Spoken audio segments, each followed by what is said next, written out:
오늘 성령 강림 주일에 우리에게 주신 하나님 말씀은 요한복음 14장 15절에서 21절까지 말씀입니다.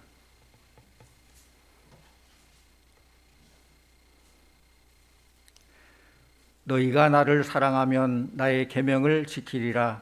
내가 아버지께 구하겠으니 그가 또 다른 보혜사를 너희에게 주사 영원토록 너희와 함께 있게 하리니 그는 진리의 영이라.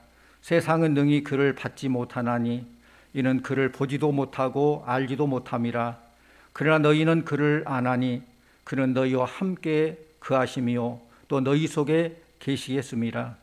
내가 너희를 고아와 같이 버려두지 아니하고 너희에게로 오리라.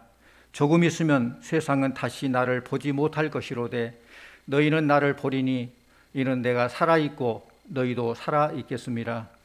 그 날에는 내가 아버지 안에 너희가 내 안에 내가 너희 안에 있는 것을 너희가 알리라. 나의 계명을 지키는 자라야 나를 사랑하는 자니 나를 사랑하는 자는 내 아버지께 사랑을 받을 것이요 나도 그를 사랑하여 그에게 나를 나타내리라. 아멘. 이 시간 서동희 집사님 나오셔서 하나님께 찬양으로 영광 돌리겠습니다.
기도합니다. 오늘은 오순절 마가 다락방에 성령이 임하고 성령 충만하여서 주의 사역을 잘 감당하게 된 성령 강림주일, 부활주일 후에 50일째 되는 날 성령 강림주일입니다. 또 오늘 설교 제목이 보혜사 성령님인데, 보혜사란 말은 우리가 흔히 알고 있는 말이 아니죠. 히브리어 원어에 보면은, 헬라어 원어에 보면은 남을 도와주기 위해서 부름받은 자를 보혜사라고 그래요. 남을 도와주기 위해서 부름받은 자다. 보혜사를 한자로 풀어보면은 보호해 주다 할 때 보호할 보, 은혜를 주시다 할 때 은혜해, 가르쳐 주신다 할 때 스승사입니다. 그러니까 보혜사는 우리를 보호하시고 우리에게 은혜 주시기 위해서 보내진 하나님의 영이며 하나님의 인격체예요. 쉬운 말로 하면은 도우미, 헬퍼입니다. 성도님들, 하나님께서는 왜 제자들에게 헬퍼 역할을 하시는 보혜사 성령님을 보내주셨을까요?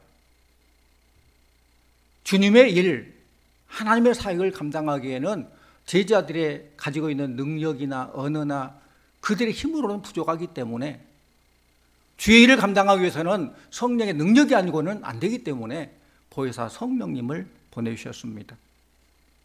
예수님께서 이 말씀을 하시게 된 배경을 우리가 살펴봐야 돼요. 오늘 말씀은 요한복음 14장 말씀이에요. 요한복음 13장 말씀을 보면은 예수님께서 당시 이제 십자가를 지시고 하나님께 원하시는 인류 구원의 과업을 완성하시고 이런 일을 이제 해야 될 때가 오므로 알고 주님이 제자들과 함께 최후의 만찬을 하셨어요. 제자들의 발을 손수 씻어 주셨어요. 그리고 드디어 말합니다. 유다가 나를 팔리라. 베드로가 닭이 3번 울기 전에 나를 부인하리라. 이런 당신의 앞으로의 삶을 말씀해 주셨어요. 이쯤 되면 제자들의 마음이 어떡하겠습니까? 걱정이 앞서고 두렵겠지요. 그동안은 예수님과 함께 동고동락을 했습니다. 말씀도 전하고 병자도 고치고 심지어 죽은 자도 살리고 주님과 함께 했어요. 설령 그들이 능력을 행하지 못한다 할지라도 예수님이 계시기 때문에 예수님 다 처리해 주셨어요. 마태복음 17장 말씀 보면은 예수님께서 베드로와 야고보와 요한을 데리고 산에 올라가셨어요. 요즘 말로 하면 산기도 가셨어요. 거기에서 예수님의 몸이, 얼굴이 해같이 빛나고 옷이 빛과 같이 변화되는 그런 변화된 모습을 보게 되고, 더 나아가서 예수님께서 엘리야와 모세와 함께 말하는 것을 보게 되자 제자들이 황홀에 빠졌어요. 대단하다. 어떻게 이런 일이 있을 수 있는가? 너무 황홀해가지고 베드로가 뭐라고 합니까? 여기 있는 것이 좋겠습니다. 내려가면 문제 많고 골칫덩어리인데 이 황홀하고 이 대단한 이곳에서 우리가 살면 좋겠습니다. 그래요. 요즘 우리말로 하면 우리가 어디 참 경치 좋고 좋은 곳에 놀러 가면은 야, 집에 가기 싫다. 여기서 좀 살았으면 좋겠다. 그렇잖아요. 그런 기분으로 베드로가 말했을 거예요. 그런데 산에 내려왔을 때 산 아래에서는 어떤 일이 있습니까? 어떤 사람이 간질에 들린 사람을 제자들에게 데리고 와요. 그런데 제자들이 그들을 고치지를 못해요. 잠시 후에 예수님께서 오시더니 그 간질병 환자를 고칩니다. 제자들은 문제가 되지 않아. 왜? 예수님이 계시기 때문에. 그런데 이제 앞으로는 그 능력을 행하신 예수님께서 안 계시겠다, 십자가 돌아가신다 생각하니까 얼마나 걱정되겠어요. 얼마나 두렵겠어요. 이제는 뭐든지 스스로 해야 됩니다. 자립해야 됩니다. 그러니 걱정이 안 되겠습니까? 그런 제자들의 마음을 아시고 예수님께서는 요한복음 14장 1절에서 너희는 마음에 근심하지 말라. 하나님을 믿으니 또 나를 믿으라. 위로해 줬어요. 또 오늘 말씀에는 뭐라고 합니까? 나 말고 또 다른 보혜사, 즉 성령님을 보내주시겠다 약속하십니다. 또 다른 보혜사예요. 첫째 보혜사가 있겠죠. 첫째 보혜사는 우리 주님이시죠. 주님께서 함께 하시고 도와주시고 인도해 주시고 책임져 주셨는데, 이제 내가 죽고 부활 승천하면은 약속하신 또 다른 보혜사 성령님을 보내주셔서 성령님이 함께 하시고 역사하시고 인도하셔서 승리케 해주시겠다라는 약속의 말씀입니다. 하나님께서 우리에게 성령님을 보내신 이유가 무엇입니까? 16절 말씀 같이 보십시다. 16절, 내가 아버지께 구하겠으니 그가 또 다른 보혜사를 너에게 주사 영원토록 너희와 함께 있게 하리니. 아멘. 우리와 늘 함께하기 위해서, 우리를 도와주기 위해서 보혜사 성령님을 보내신다는 거예요. 성령님은 낙심하는 이들에게 위로가 되어주시고, 시리와 좌절에 빠진 자들에게 힘이 되어주시고, 믿음이 떨어진 이들에게 믿음을 바로 서도록 도와주시고, 고난과 핍박당한 사람에게 그 모든 것을 이기며 승리하도록 도와주시는 좋으신 성령님인 줄로 믿습니다. 심지어 무슨 말을 해야 될지 모를 때에, 말씀이 생각나지 않을 때도 성령께서 말씀을 생각나게 주신다고 그랬어요. 무슨 말 할지 모를 때 하나님께서 할 말을 가르쳐 주신다고 그랬어요. 실제로 베드로와 스데반을 보면은 그들이 뭐 말하는 훈련 받은 것도 아니에요. 본래 말 잘 못한 사람들이에요. 그런데 성령 충만하고 나서 그들이 하나님의 말씀을 전하는데 얼마나 말씀을 잘 전하는지 몰라요. 또 말씀에 능력이 있어요. 능력이 나타나요. 아인슈타인 박사와 관련된 이런 일화가 있습니다. 아인슈타인 박사가 상대성 원리를 연구해서 발표했을 때에 수많은 사람들이 깜짝 놀랐어요. 감탄해서 어떻게 그렇게 대단한 학문을 연구해서 그렇게 발표할 수 있느냐, 대단하다. 그때는 지금처럼 뭐 녹음 시설이 잘 됐다거나 뭐 녹화 시설을 할 수 있다 그런 시절이 아니에요.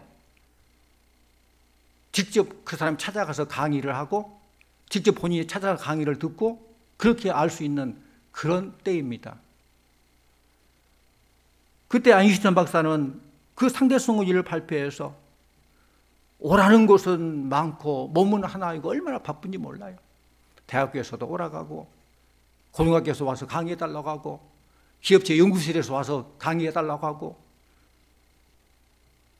아인슈타인 박사는 하도 바쁘고 힘드니까 운전사 겸 비서를 하나를 채용했어요. 너무 힘드니까 그 사람이 이제 운전도 하고 자기 비서 역할을 하도록 그렇게 채용해서 그렇게 다니는데, 가는 곳마다 이제 강의를 하는데 그 강의 내용이 다 똑같지 않겠어요? 아인슈타인을 불러서 강의해달라는 것은 상대성 원리에 대해서 알고 싶어서 그렇게 해달라고 하면 똑같겠죠, 강의가.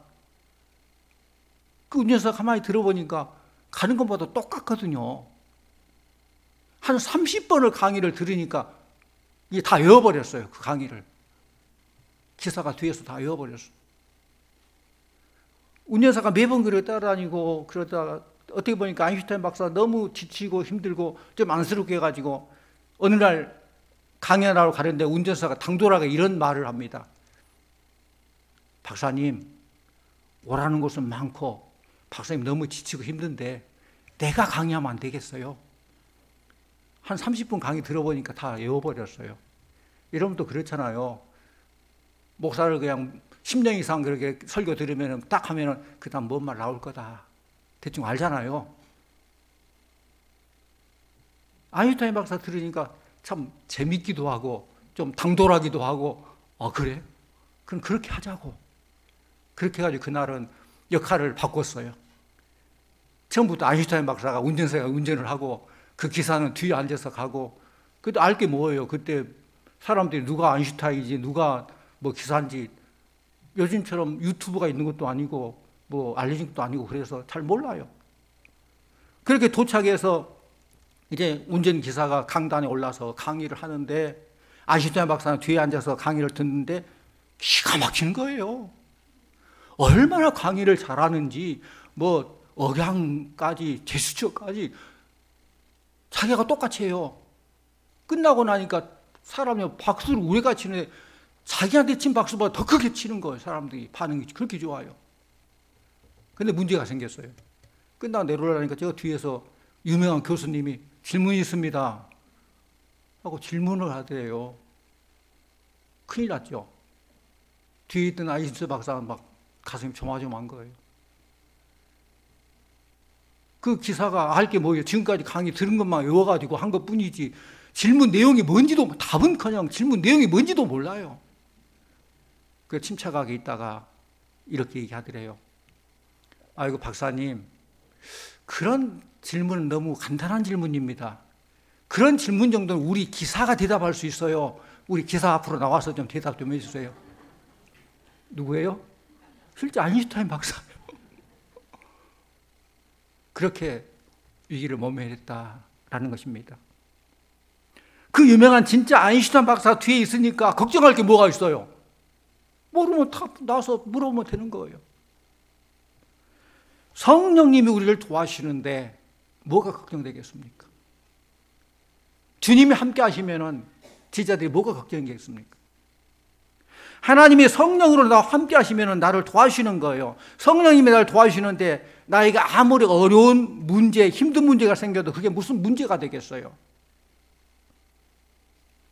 어떤 사람은 성령님이 도와주신다고 하니까 자기는 아무것도 안 하고 그냥 성령님한테 다 맡겨버리고 감나무 밑에 앉아서 입 벌리고 감 떨어져라 라고 생각하는 사람이 있는데 그게 아니에요.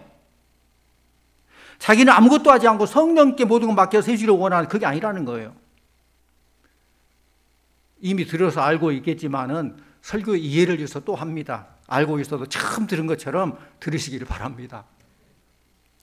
어느 신학교에서 학기말 시험을 치르는데 신학교 과목이 많죠. 뭐 기독론, 뭐 신론, 무슨 조직신학, 여러 가지 기독교 교육 많은 과목들이 있어요. 그중 하나가 성령론인데 다른 과목들은 열심히 공부해서 외워서 답을 싹 쓰고 그렇게 할 수 있는데 이제 성령론 시험을 봐야 되는데 그 학생이 이렇게 생각해요. 아, 성령론인데 최소한 성령론이라면 성령께 의지해서 성령의 능력으로 시험 봐야지 무슨 내가 막 외워가지고 성령 그 시험 치른 거 그것도 말도 안 된다 생각해가지고 다른 과목을 열심히 외워서 했는데 성령론 시험 치른다고 하니까 한 열흘 정도 금식하면서 얼마나 대단하죠. 성령님 함께 해주시라고, 성령님께서 다 알게 해주시라고 금식하고 시험장에 딱 들어 시험을 치르는데 시험지를 딱 받아보니까 검은 건 글씨요, 흰 건 정이요. 알 수가 있나요? 성령님 도와주세요. 성령님 깨닫게 해주세요. 생각이 안 나는 거. 뭐 들어간 게 있어야 나올 거 있죠. 외운 거 있어야 뭐 나오죠. 그렇게 한참 있는데 이제 종료 시간은 다가오고 있고 초조해지고 그래서 마지막 순간에 생각나는 거 이렇게 썼대요. 성령님은 다 아십니다. 그렇게 쓰고 그냥 시험지 제출하고 나왔대요. 이때 초창기 때 선교사님이 교수님인데 서양 선교사님 그 시험지를 받아들고 채점하려는데 참 어이가 없고 또 고민이 돼요. 왜냐하면 성령님은 다 아십니다. 이 답이 틀린 것은 아니거든요. 근데 맞는 것도 아니거든요. 학문에서 무슨 맞는 것도 아니거든요. 고민하다가 순간 지혜가 떠올랐어요. 그래서 그 교수님이 이렇게 채점했대요. 성령님은 다 아시니 성령님은 100점, 학생은 아무것도 모르니 학생은 빵점. 그렇게 채점했다는 얘기예요. 성령님이 도와주신다고 해서 우리가 아무것도 하지 않고 성령에게 다 맡긴다, 그건 아니라는 거예요. 로마서 8장 26절에 성령은 우리의 연약함을 도우신다라고 했습니다. 성령님은 우리의 연약함을 말 그대로 도우신다는 거예요. 그렇기 때문에 우리는 신앙생활할 때 나의 연약함을 인정하고 성령의 도우심을 사모하며 기도해야 됩니다. 그럴 때 성령께서 임하는 거예요. 우리 중에는 성령의 도움이 필요 없는 사람 아무도 없어요. 나는 성령의 도움이 필요 없다, 나는 성령 충만할 필요 없다 하신 분들은 교만한 사람이에요. 교만한 사람. 오늘 성경에 보면은 성령님께서 우리를 위해서 하시는 일이 하나가 더 있습니다. 18절 말씀 같이 보십시다. 18절. 내가 너희를 고아와 같이 버려두지 아니하고 너희에게로 오리라. 아멘. 여러분, 고아가 왜 고아입니까? 의지하고 기댈 만한 대상이 없기 때문에 고아예요. 힘든 일도 고민도 뭐든지 혼자 해결해야 돼요.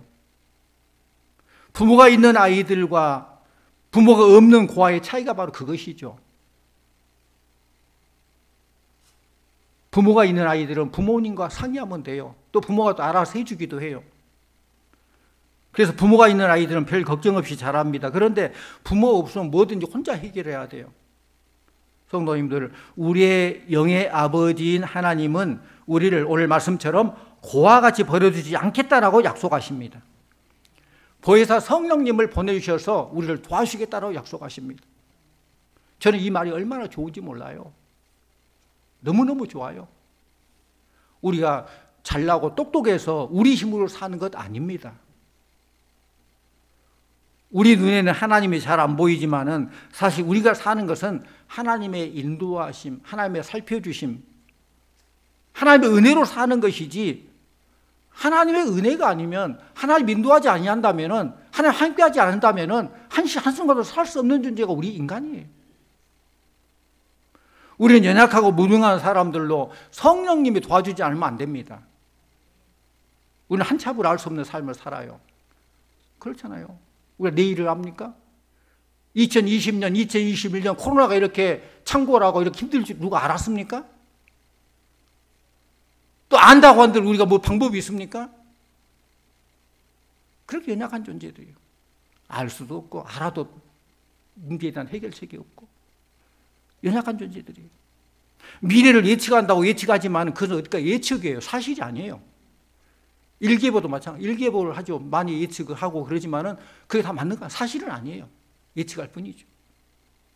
우리를 고아같이 버려두지 않으시겠다는 말씀은 우리를 언제나 돌보시고 인도하시고 도와주시겠다는 그런 의미입니다. 이 약속의 말씀이 너무너무 좋습니다. 미국의 수잔 앤더슨이라는 34살 된 젊은 직장 여성이 있었는데, 이 직장 여성은 어느 날 눈 수술을 받다가 의사의 실수로 실명이 되고 말았어요. 그런 경우가 종종 있죠. 병 치료하러 갔다가 더 심하게 되는 경우, 그런 경우가 있어요.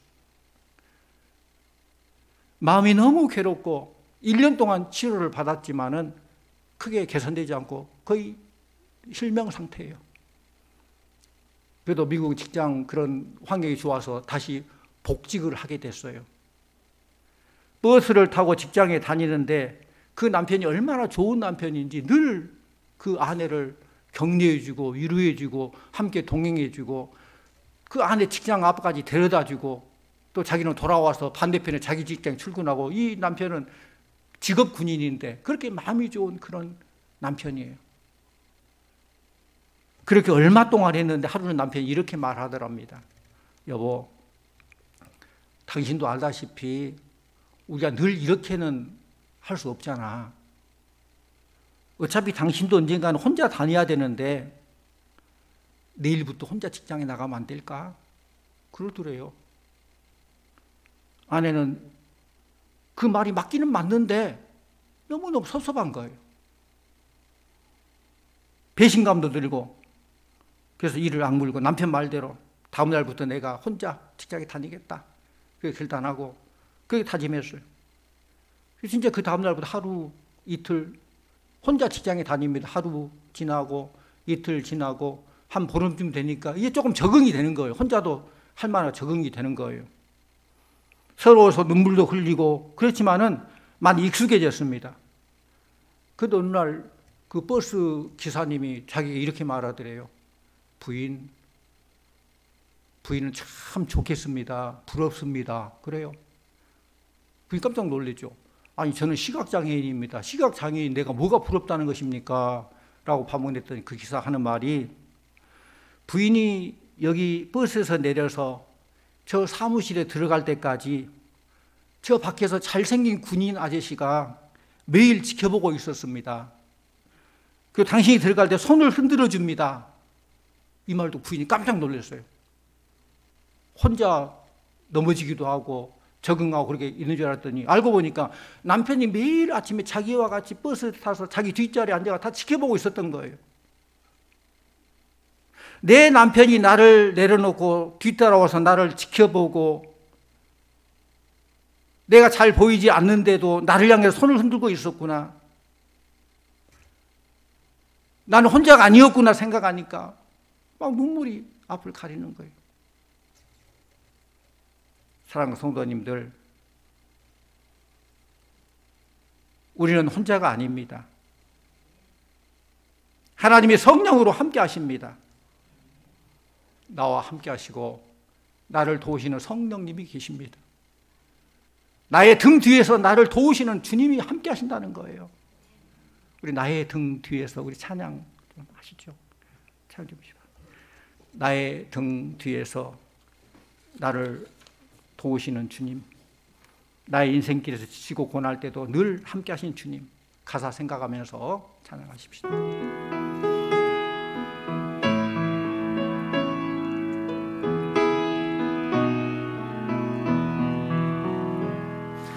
나의 등 뒤에서 나를 도우시는 주,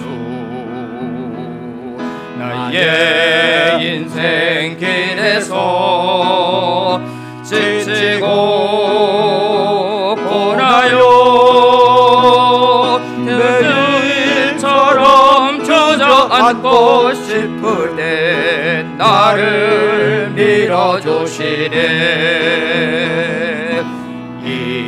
일어나 걸어라, 내가 새 힘을 주리니.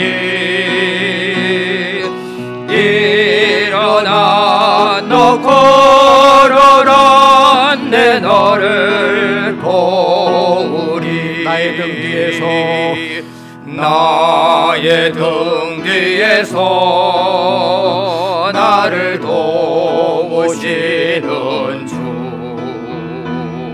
평안히 길을 갈 땐 보이지 않아도 지치고 고나여 넘어질 때면 다가와 손 내미시네. 일어나 걸어라, 내가 새 힘을 주리니. 일어나 너 걸어라, 내 너를 도우리. 나의 등 뒤에서 나를 도우시는 주, 때때로 뒤돌아보면 여전히 계신 주,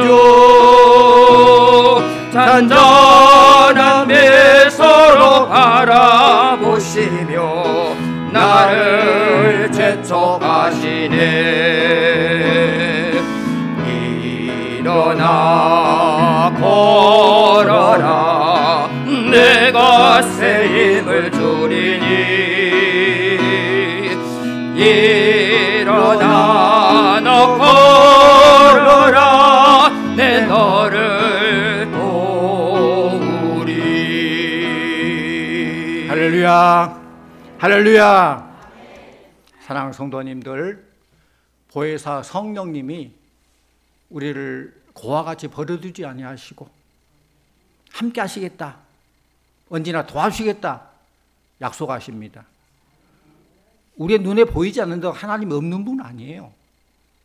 우리의 눈으로 보이지 않아도 하나님은 늘 성령으로 함께 하시는 분이에요. 여러분 중에 힘들고 어려운 분이 계십니까? 낙심된 분들이 계십니까? 나 혼자 너무 고독하다고 생각하신 분이 계십니까? 절망에 빠져 신앙생활 포기하고 싶은 분이 계십니까? 감당하기 너무 힘들어서 남몰래 눈물 흘리는 분이 계십니까? 오늘 말씀을 기억하시기를 바랍니다. 내가 또 다른 보혜사를 너에게 주사 영원토록 너희와 함께 있게 하리라. 내가 너희를 고와 같이 버려두지 아니하리라. 이 말씀 붙드시기를 바랍니다. 이 말씀 의지하고 붙드시면은 오늘 말씀 그대로 다 될 줄로 믿습니다. 하나님 우리를 도와주기 위해서 보혜사 성령님을 보내주셨습니다. 하나님은 성령님을 통해서 우리의 삶과 여건 상관없이 우리를 도와주셔요. 그 성령님 붙잡고 의지하시기를 바랍니다. 성령님이 나에게 오셔서 역사해달라고 간절히 기도하시기를 바랍니다. 성령님은 저 여러분을 도와주셔서 날마다 순간마다 우리의 삶에 승리하도록 역사해 주실 것입니다. 그런 놀라운 은혜의 순간들을 경험하시고 늘 하나님께서 이렇게 역사하시고 성령 능력으로 영적 싸움에서 승리하고 생존 경제 싸움에서 하나님의 인도하시고 이렇게 살아왔다. 늘 간증하는 간증의 주인공들이 다 되시기를 간절히 축원합니다. 기도하십시오. 하나님 참 감사합니다. 하나님께 우리를 사랑하시고 늘 함께 하시는 줄로 믿습니다. 주님이 이 땅에 계실 때에는 주님이 함께 하셔서 제자들을 인도하시고 모든 삶을 책임져 주셨고 이제 또 다른 보혜사 성령님을 보내주셔서 약속한 대로 마가 다락방에 성령 충만히 임하게 되고 성령의 능력으로 우리를 고와 같이 버려주지 아니하고 늘 함께하고 인도해 주시고 말씀이 생각나게 해주시고 이길 수 있는 힘도 주시고 우리의 삶을 책임주시니 참 감사드립니다. 늘 성령의 임재, 성령 충만함을 사모하고 구함으로 성령 충만한 삶을 삶으로 주께서 맡겨주는 사명 직분 넉넉히 잘 감당하고 승리하는 성도들 다 되게 하여 주시옵소서. 예수님의 이름으로 기도하옵나이다. 아멘.